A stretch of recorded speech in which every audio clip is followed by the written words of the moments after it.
Hi, my name is Guido Maniscalo. I'm 35 years old and I live in Tampa, Florida, and I've been collecting vintage timepieces for 20 years. When I was 15, I was working after school and on the weekends and saving every dollar that I earned because I wanted to buy myself a nice watch. And my parents had a close family friend that had a Rolex Submariner reference 16800 that he wanted to sell, and I was able to acquire it with the money that I had saved up. That opened the door to my love affair of collecting vintage timepieces. Fast forward to when I was 25, I wanted to commemorate the occasion with something nice. I knew a gentleman that had a Rolex Day-Date reference 1803 in rose gold that always caught my eye.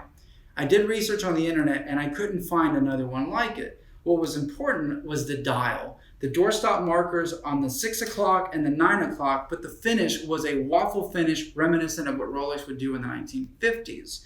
Fast forward a couple of years, my mother takes a trip to Carmel, California and walks into a jeweler where she sees a watch just like mine in the case and tells the gentleman behind the counter, "My son has the same watch." And he says, "That's impossible because it's the only one like it. There was only one doll maker that made this." So I sent her a picture of my watch, she showed it to him, and lo and behold, there was another one just like it in my hands. A few years later, a well-known auction house had an auction on day dates and a watch just like mine appeared, and it turns out the name of the doll is called the Clous de Paris.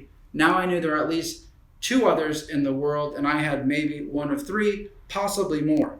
Now I have over 50 watches, vintage Rolex, vintage Omega, and others in my collection. And when people ask me, which is your most special watch, I would have to say it's this. At first, before I learned of the rarity of the watch, I would wear it every day. Now I wear it on birthdays and other special occasions, and other than that, it's kept locked away.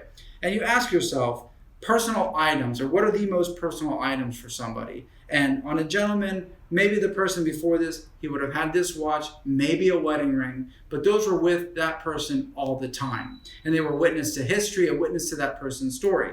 This watch was made in 1967. I was born in 1984, and I look forward to taking care of this piece for the next generation so that it continues being witness to their history and their story moving forward. Thank you.